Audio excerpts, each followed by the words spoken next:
Bonjour, on va essayer aujourd'hui de faire l'évaluation hebdomadaire pour la 5e semaine pour la section lettres. On veut tracer la courbe de la fonction f où f de x est égal à x moins 1 le tout au carré. F de x, quand c'est égal à x moins 1 le tout au carré, cette fonction est de référence x au carré. Alors, c'est la fonction x au carré avec une translation de une unité vers la droite. Et alors, alpha est égal à 1 et beta là est égal à 0.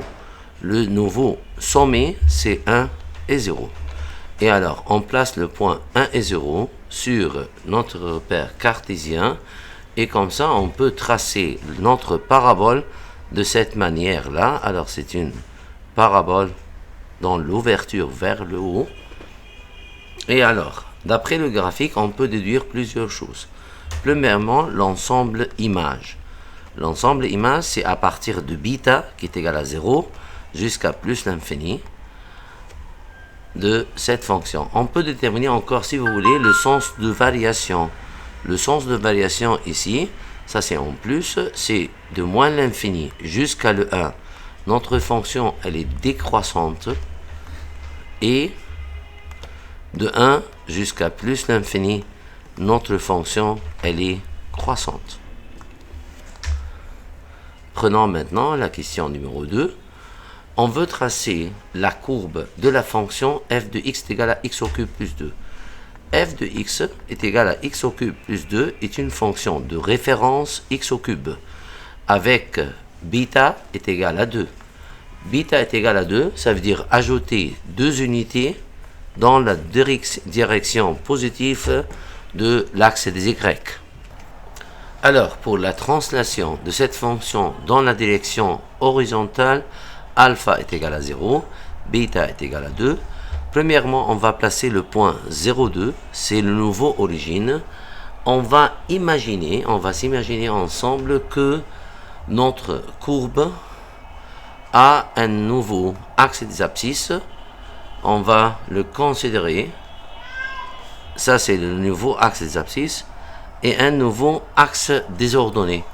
Et comme ça, on peut tracer notre fonction tout simplement avec le même comportement de la fonction x au cube, mais qui passe par le point 0 et 2.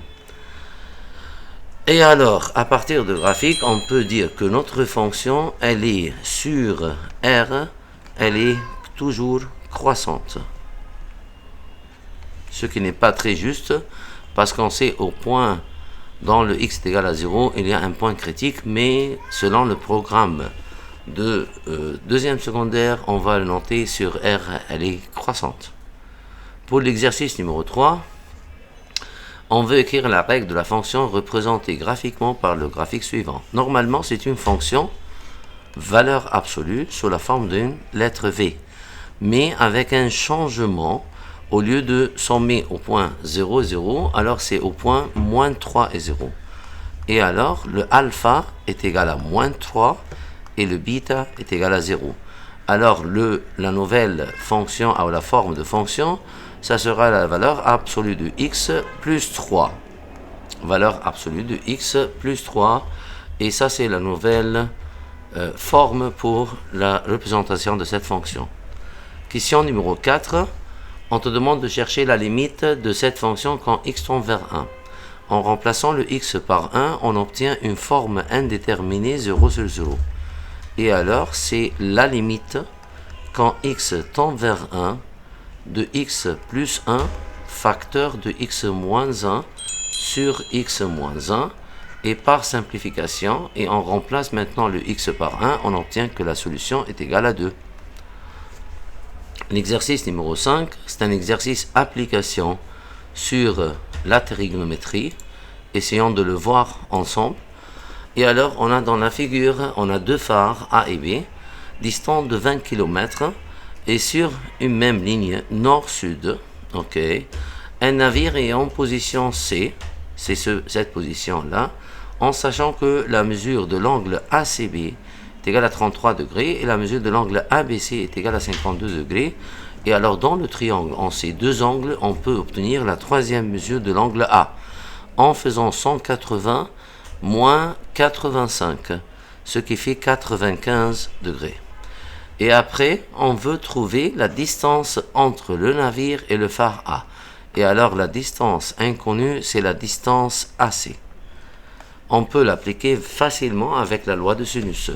Et alors ça sera le 20 km divisé par sinus 33 est égal la longueur AC qu'on cherche divisé par sinus 52.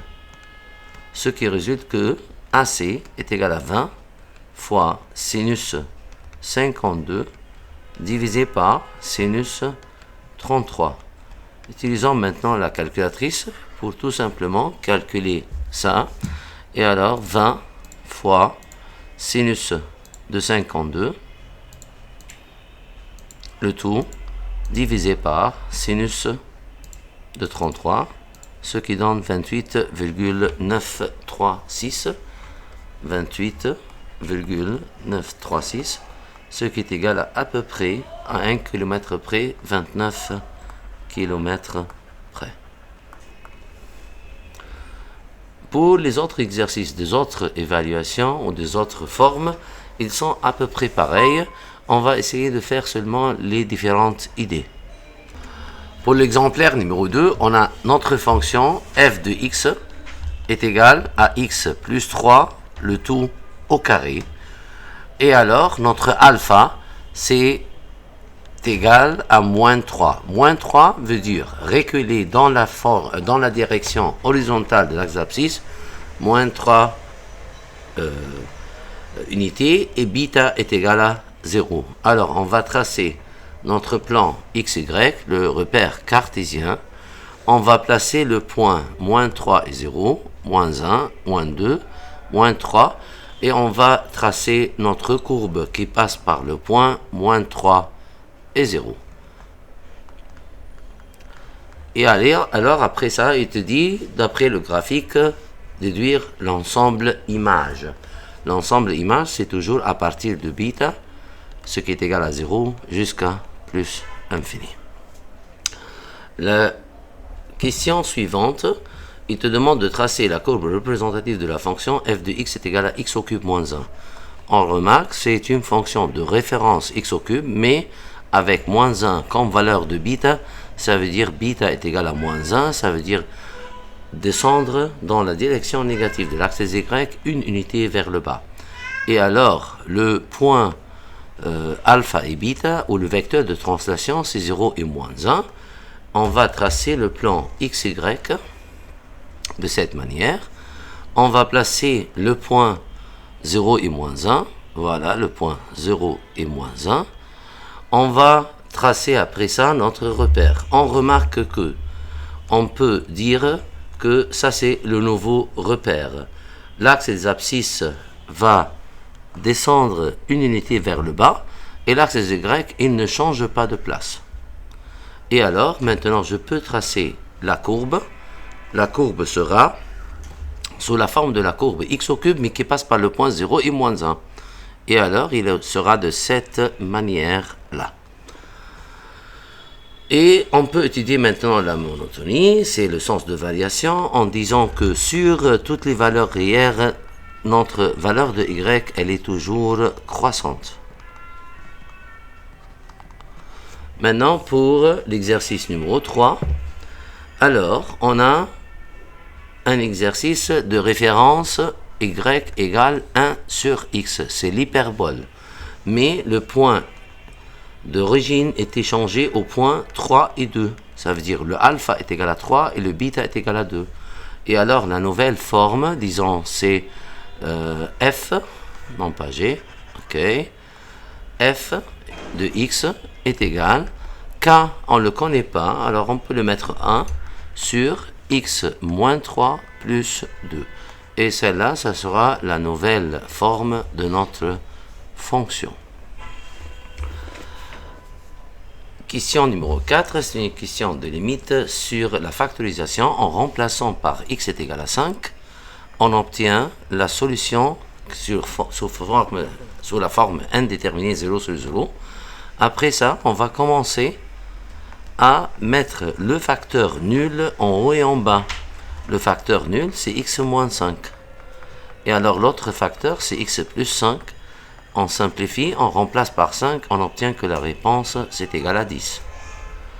Pour la troisième forme, ou le troisième groupe des évaluations hebdomadaires 5e semaine, alors on veut tracer la courbe représentative de la fonction f de x est égal à x moins 2, le tout au carré. Alors le alpha est égal à 2, le bêta est égal à 0, le vecteur de translation C2 est 0. On n'a qu'à seulement à tracer le repère cartésien xy, OXY. On va placer le nouveau point du sommet, c'est le point 2 et 0. Voilà. Avec une translation de courbe dans la direction positive de l'axe abscisse avec 2 unités. Et alors, la courbe représentative, c'est une parabole dont le sommet c'est 2 et 0 et l'ouverture vers le haut. En déduisant alors l'ensemble image sera égal à partir de bêta qui est égal à 0 jusqu'à plus l'infini. La question numéro 2, on veut maintenant présenter la fonction f de x qui est égale à x au carré plus 1. Elle est de référence x au carré sous la forme d'une parabole, mais le parabole dans le sommet va monter une unité vers le haut. Alors, pourquoi ça? Parce que alpha est égal à 0 et bêta est égal à 1. Et comme ça, le vecteur de translation, c'est 0 et 1. On va placer le plan XY, voilà. On va placer le nouveau point, c'est le point 0 et 1. Et on va tracer la courbe dans l'ouverture vers le haut, comme ça. Et le nouveau point, c'est le point 0 et 1. Et d'après ça, on va étudier la monotonie. Alors, notre point alpha, c'est le point qui sépare les deux intervalles. Le premier intervalle sera de moins l'infini jusqu'à 0. Et le second, c'est de 0 jusqu'à plus l'infini. Le premier intervalle, on voit très clairement que y, elle est décroissante. Et l'autre y, elle est croissante. Question numéro 3, on veut étudier de la fonction présentée graphiquement par... On veut savoir la règle. La règle, c'est clair, c'est de référence x au carré, mais elle est dans le sens contraire. Ça veut dire, elle est là l'ouverture vers le bas. Le alpha est égal à 3, ça se voit, parce qu'elle a fait une translation de 3 unités dans la direction positive. Et alors, f de x est égal. Premièrement, on a le signe moins pour indiquer que c'est une fonction dans l'autre sens négatif vers le bas, avec une translation de alpha est égal à 3, alors c'est x moins 3, le tout au carré. Mais le bêta est égal à 0 ici. Question numéro 4. Alors, c'est une limite. Alors, c'est la limite quand x tend vers 4. En remplaçant le x par 4, on obtient la forme indéterminée 0 sur 0. On va commencer à faire la factorisation en plaçant le facteur nul en bas et en haut. Ça devient x plus 4. On simplifie, on remplace par 4. La réponse sera 8. Alors, notre dernier exercice, maintenant, dans la figure ci-contre, on a la position de 3 villes égyptiennes, forme un triangle, forme ce triangle-là devant nous. La distance entre le Caire et Suez, c'est 134 km. Disons que le Caire, c'est le point C, Suez, c'est le point B, et le Fayoum, c'est le point A. Et alors, la mesure de l'angle à Suez est de 30 degrés. La mesure de l'angle à Suez, c'est 30 degrés, ça se voit. Et la mesure de l'angle à Fayoum, c'est de 40 degrés. On peut calculer la mesure de troisième angle, ça sera 110 degrés. Ils veulent trouver la distance entre le Caire et Suez. Non, je ne crois pas. C'est la distance entre Caire et Fayoum. Caire et Fayoum. Parce que ça, c'est faux, parce que c'est donné déjà la distance entre Caire et Suez. Pour savoir la distance de AC, alors on va dire AC sur sinus de 30 est égal à 134 km sur sinus de 40. Et pour calculer AC, on n'a qu'à faire 134 fois sinus de 30 divisé par sinus de 40. Et tu n'as qu'à trouver celle-là à 1 km près. J'espère que c'était bien compris et c'est facile. À la prochaine.